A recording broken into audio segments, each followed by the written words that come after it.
I am here with AI, the Anomaly. Very excited about it. So, you are the newest member of GOM. Yes. So, what was signing with them like, and how long was this in the works? I feel like you were kind of loosely affiliated with them for a while.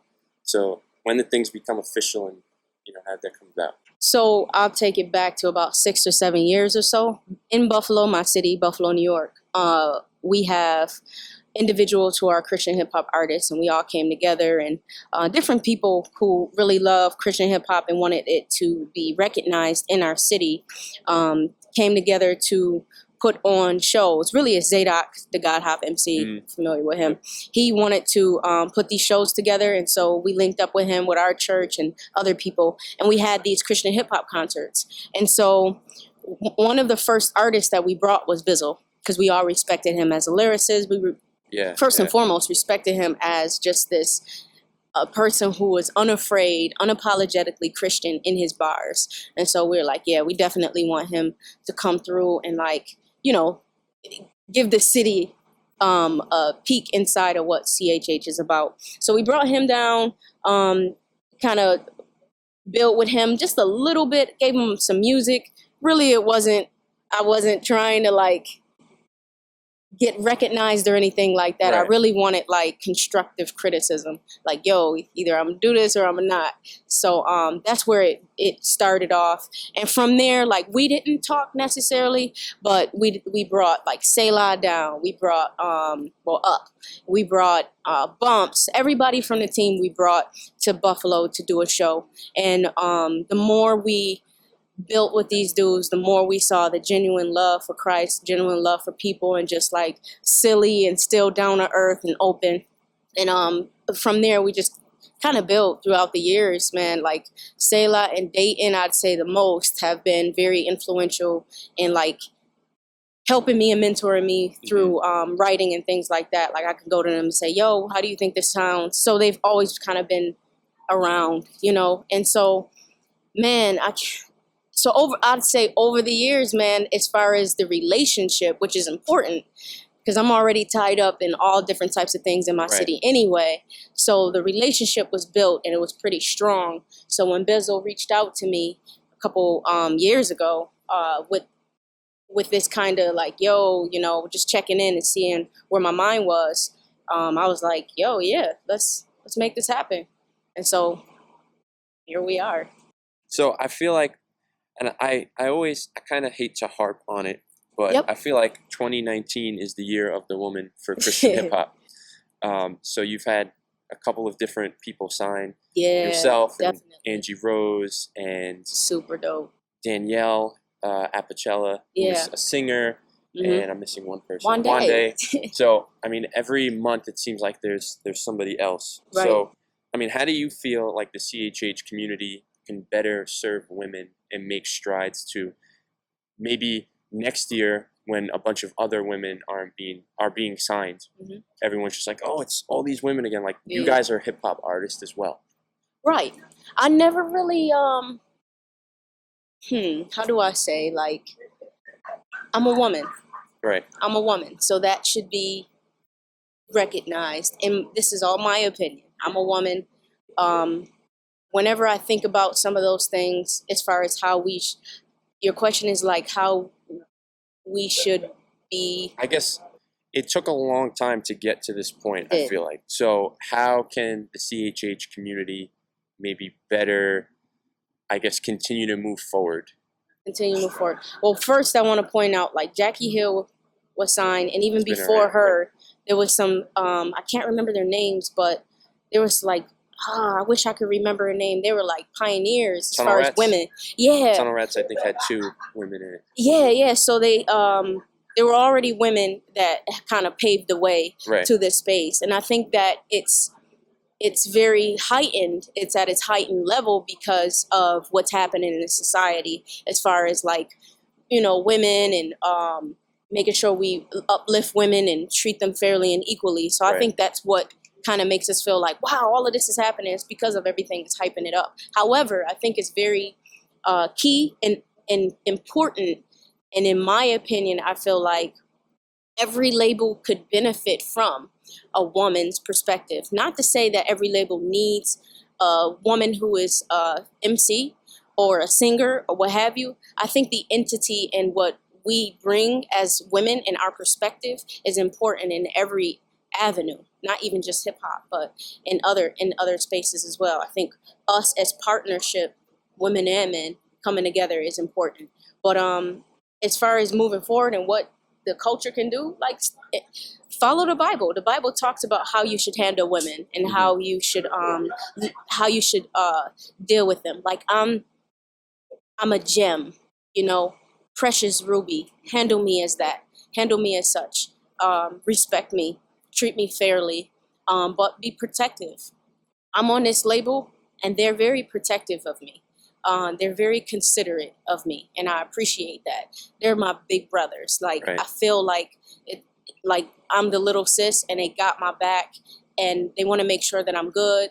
They tease me. They, all these just like brother and sister type of stuff. So I think that should continue, the relationship building and looking at us as a person, like Right. human being. I'm a human being. Treat me as such, and I think we could do great things as time goes on. That's awesome. Now, is this your first like tour, like where you're really out for a while? I would say, yeah, as far as hip hop is concerned. Okay. I've done some things with my business as far as photography and film, Yeah. gone and done residencies in other cities and work with youth and educators, teaching them about photography and how to utilize it in the classroom. So I've been on a road, but this is different, this is different. This is me being able to like pour out my heart in this space of hip hop. You know Yeah, what it's I a mean? different So it's a different yeah. creative part of your brain. Yeah, it's really awesome. It's a different kind of paint, if you will. So it's pretty dope. Yeah, because I'm asking because I know you have this creative stuff that you do, so you Yeah. have to leave that. Then you I also know. you're a mom, Yep. so you have to leave your kids. Yeah.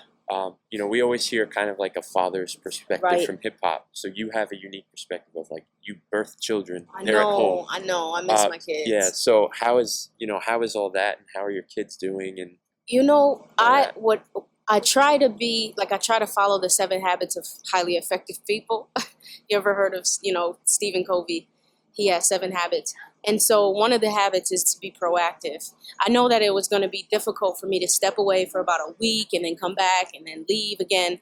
I knew that was going to be tough. So I was talking to a couple of different people, researching it, and somebody had an idea and they were like, yo, this is something that I think would be dope. So what I did was, like, it's difficult to leave my family, but just to ease it just a little bit, like I got a son and a daughter. My son is 12, my daughter is 3. What I did was I got 2 items that they love or they like. And I hid those items, and I told my husband where to hide them if I didn't hide them. And so around the house, and so the first night that I was gone, they had to go find the item. And so it was like this fun game. Yeah. I'm gone, but we're still connected. I got you this special thing that you could hold on to. And in the middle of the tour, they were able to get another hint to go find another item.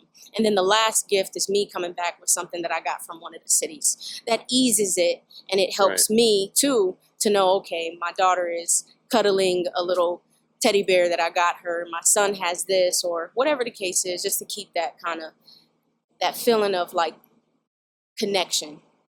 But at the same time, it's still tough. It's still tough. I have a 2.5-year-old girl at home, and I just had a son 2 weeks ago, Whoa. or a week ago. I don't know. How did you do that? It's crazy. So How did you walk?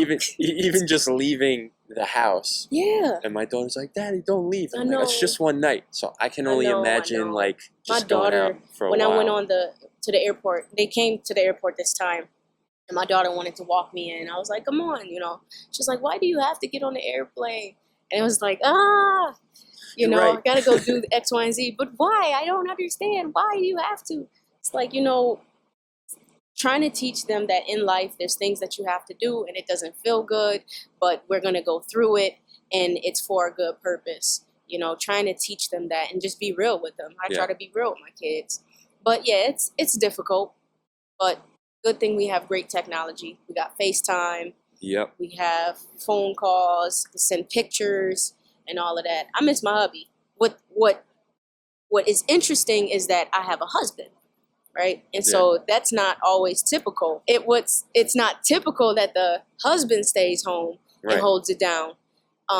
That should be recognized. Like, I got a super dope husband who believes in what I do and who said, you know what, go for it. I got your back. I'm gonna hold it down. That's super dope because that's not typical, Right. you know. And I appreciate that because I wouldn't be here if he didn't feel It comfortable allows you to be to allow who me to do that. you want to be. You know, yeah. Yeah. So that's super dope. No, I that miss is. him too. And that's it's shout out to the husband. Yeah, shout So- out to Josh Cook. I love you, man. All right, so my last thing for you, Yep. I mean, anything you like, what's in the works? Anything happening that you could reveal at this time? At this time, like, I'm always working on music. I'm really trying to piece together. Most likely, it's going to be something artistic as far as the project is concerned. GOM has a project that we're working on. Selah has a project that's going to be coming out soon. To be honest with you, because I have so many different like things that I do right now, what I'm working on is an exhibit of photography and film Oh, that's awesome. in Buffalo called Tales from the Porch.